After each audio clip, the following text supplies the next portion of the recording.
He showed up at my door on a Sunday night with one duffel bag and a face that told me not to ask questions yet. That's how this whole thing started. Not with a big dramatic phone call, not with some long text explaining everything. Just Marcus standing on my welcome mat at 9 at night, bag slung over one shoulder, saying, "Can I crash here for a bit? I'll explain later." I didn't ask later. I let him in, made him a cup of the bad instant coffee I always have too much of, and sat across from him at my kitchen table while he stared at the mug like it owed him money. "You don't have to tell me tonight," I said. I know. He didn't look up, thanks. That was it. That was the whole conversation that first night. I gave him the guest room, which was really just my office with a pull-out couch nobody had used since my cousin's wedding 2 years earlier, and I went to bed not knowing that the next 7 days were going to rearrange something in me I didn't even know was loose. Marcus and I had been friends since we were 15, the kind of friendship that survives distance and bad timing in years where you barely talk because life gets in the way. He was the guy who called me at 2 in the morning when his dad had his heart scare, and I was the guy who drove 4 hours in a snowstorm to help him move out of a bad relationship.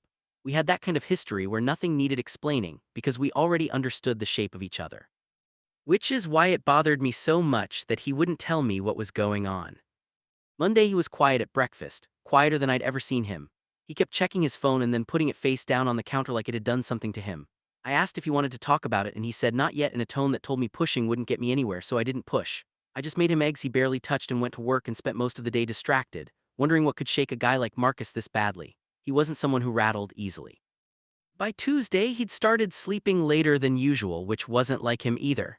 I came home from work to find him on my couch with the TV on but clearly not watching it, just staring somewhere past the screen. "Did you eat today?" I asked. Some isn't an answer. He almost smiled at that, almost. "I had a granola bar, don't start." I sat down next to him anyway, close enough that our shoulders touched, and for a second neither of us said anything, just sat there with the TV mumbling something neither of us was listening to. "You know you can talk to me," I said eventually, "whatever it is." "I know that too," he said. "That's kind of the problem."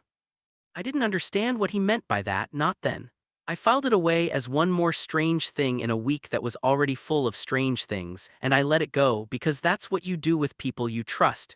You give them room to get there in their own time, even when the waiting is eating you alive with curiosity. Wednesday was when things started shifting in a way I couldn't ignore. We were cooking dinner together, which had become our thing that week without either of us deciding it would be. Some unspoken routine where he chopped vegetables badly and I pretended not to notice how badly. And at some point our hands brushed reaching for the same cutting board and he pulled back so fast he nearly dropped the knife. "Whoa, are you good?" Yeah, he wasn't looking at me, sorry, zoned out. But it happened again 10 minutes later, this small flinch every time we got close, like he was suddenly aware of distance in a way he'd never been before, not in the 15 years I'd known him. I noticed it because I felt it too. Honestly, this strange charged quiet that had crept into the apartment somewhere between Monday and Wednesday, and I couldn't tell if I was imagining it or if something had genuinely changed in the air between us. "Marcus," I said, setting down the spoon I'd been stirring with. "What's going on? For real, you've been weird all week and I'm trying to give you space but I'm starting to worry."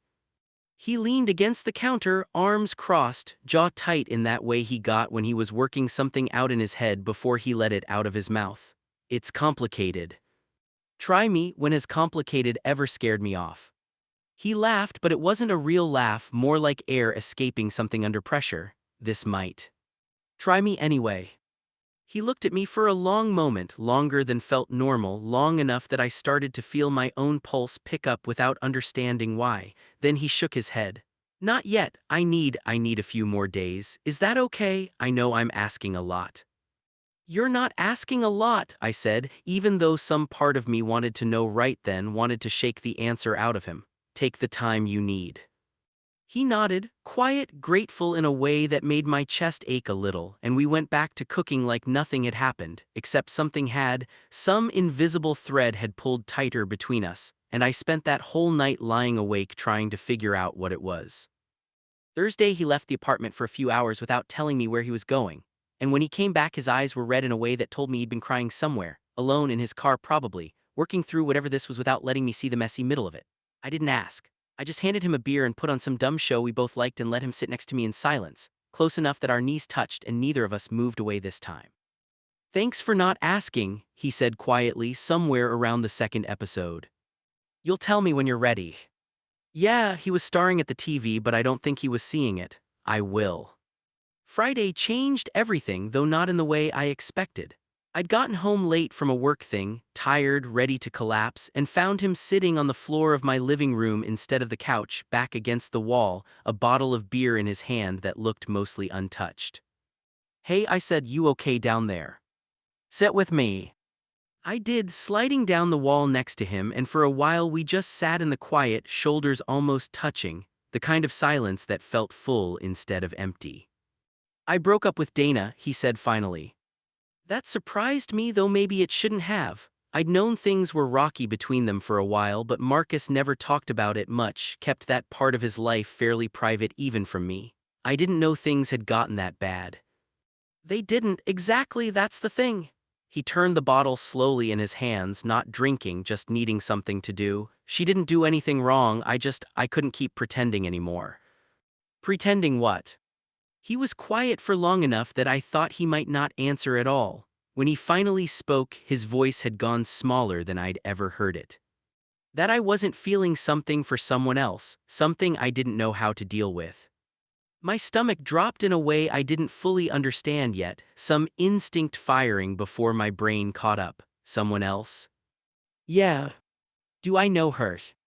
He let out a breath that was almost a laugh, but there was no humor in it, just something tired and scared. It's not her. The room went very still. I heard the refrigerator hum in the kitchen, heard a car pass outside, heard my own heartbeat suddenly very loud in my ears, and I didn't say anything because I didn't trust my voice yet. I've been trying to figure out how to tell you all week, he said, still not looking at me, staring instead at some spot on the floor like it was easier than my face. That's why I showed up here instead of going literally anywhere else, because I couldn't keep being around her while this was happening. And I couldn't just go stay with some random friend and pretend I was fine. I needed to be near you while I figured out what to do about it, which probably makes no sense. It makes sense, I said quietly, even though my head was spinning trying to catch up to what he was actually telling me. Marcus, what are you saying? He finally looked at me, and his eyes were wet, scared in a way I'd genuinely never seen him before, not even during his dad's heart scare, not even during the worst of his breakup with Dana months before this one. I'm saying it's you. It's been you for a while. Longer than I want to admit, honestly, because admitting it means everything gets complicated, and I don't know how to survive that if you don't feel the same way. But I couldn't keep lying to Dana, and I couldn't keep lying to myself, and I figured if I was going to fall apart over this, I'd rather fall apart somewhere near you than somewhere alone. I sat there for a second that felt much longer than a second, my brain trying to process what he'd just handed me, this thing that had apparently been sitting underneath our entire friendship without my noticing, or maybe I had noticed in small ways without letting myself look at it directly. The flinching hands, the careful distance he'd been keeping all week, the way he'd said that's kind of the problem when I told him he could talk to me about anything. Say something, he said, voice cracking slightly. Please, even if it's bad, I can't sit here not knowing. I don't have a bad thing to say, I managed. I'm just trying to catch up. This is a lot, Marcus. You've been carrying this the whole week and I had no idea. I know, I'm sorry. I know it's unfair to drop it on you like this. It's not unfair, I said, and I meant it, even though my heart was still hammering in a way I couldn't fully explain. I just need a second. He nodded, pulling his knees up, wrapping his arms around them like he was trying to make himself smaller, trying to brace for whatever came next. I watched him do that, watched this person I'd known for 15 years look more afraid than I'd ever seen him, and something in me that had been quiet and unnamed for a long time finally spoke up loud enough that I couldn't ignore it anymore. Can I ask you something? I said. Yeah. How long? He let out a slow breath. Honestly, I think some part of me has felt something for years. I just kept telling myself it was just friendship, just how close we are, nothing more than that. It got harder to tell myself that after Dana and I started falling apart, I started noticing things I used to ignore, how much I look forward to seeing you compared to seeing her, how much easier it was to talk to you about real things. I tried to bury it because it scared the hell out of me, but it didn't go anywhere, it just got louder. I sat with that for a moment, feeling something shift inside my own chest, some door I hadn't realized was closed creaking open. I think I've felt something too, I admitted, the words feeling strange and unfamiliar coming out of my mouth like I was saying them for the first time even to myself. I didn't let myself think about it much either, but this week with you here, I don't know, something felt different, I just didn't know it was this. He looked at me carefully like he was scared to hope for too much too fast. What do you mean, different? I mean, I liked having you here more than I probably should for someone who's supposedly just crashing on my couch, I said. I mean, I kept finding reasons to be in the same room as you all week. I mean, when you flinched away from me on Wednesday, I spent way too long wondering why that bothered me so much. A small, disbelieving laugh escaped him, somewhere between relief and shock. You noticed that? I notice everything about you, apparently. I just didn't let myself think about why. We sat there on the floor of my apartment, both of us a little stunned, both of us suddenly aware of exactly how close we were sitting, shoulders touching, the space between us charged with everything neither of us had said out loud until tonight. Neither of us moved for a long moment. It felt like the whole week had been leading to this exact pause, this exact breath before something changed for good.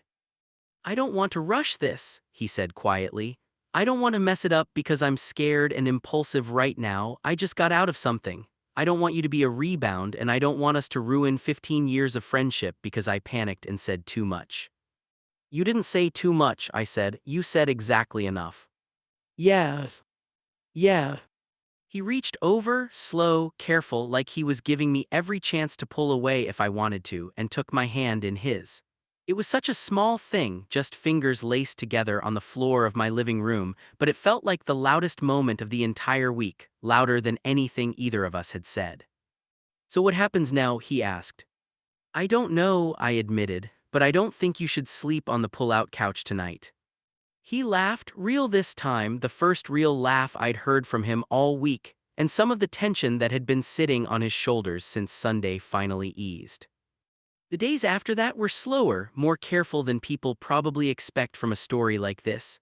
We didn't fall into each other's arms and skip straight to happiness. We talked a lot about what this meant, about Dana, about how we'd tell people, about whether we were moving too fast or exactly fast enough. There were nights he pulled back into old habits out of nerves, made a joke to deflect when things got too real, and nights I did the same thing, scared of how much this had already changed between us in such a short time. We were figuring out something neither of us had a map for, built on top of 15 years of friendship that neither of us wanted to lose. He ended up staying longer than a week. Somewhere around day 10, neither of us brought up him finding his own place again. And neither of us has brought it up since, not really, not in any serious way. His duffel bag turned into a dresser drawer, which turned into half a closet, which turned into him just living there, in a way that never felt like a decision so much as something that simply kept being true every day, until it became permanent without either of us marking the exact moment it happened. Sometimes I think about that Sunday night, him standing on my welcome mat with one bag and a face that told me not to ask questions yet, and I wonder what would have happened if I'd pushed him to explain himself right then instead of letting him take his time. I think about how easy it would have been to miss it entirely, to let him leave at the end of the week still carrying that secret, both of us going back to our separate lives, never knowing what almost happened between us. He asked me once, months later, why I didn't push him to explain sooner, why I just let him sit with it for days without demanding answers. Because I've always trusted you to tell me things when you're ready, I told him. I didn't need to know right away, I just needed you to know I'd be here when you were. He didn't say anything to that, just pulled me closer on the couch, the real one now, not the pull-out, and pressed his mouth to the top of my head in a way that had become so familiar so fast it was hard to remember what it felt like before this, before him, before that quiet week that changed everything neither of us saw coming. I still think about how close we came to never having this. How if he'd chosen literally anyone else's floor to fall apart on that Sunday night, we might still just be two old friends who talk on the phone sometimes, who never quite say the things sitting underneath 15 years of history. I think about that possibility sometimes late at night when he's asleep beside me and the apartment is quiet, and I feel something like gratitude so large it's almost frightening. Gratitude that he showed up at my door with one bag and a truth he wasn't ready to tell yet, and that I was patient enough to wait until he was.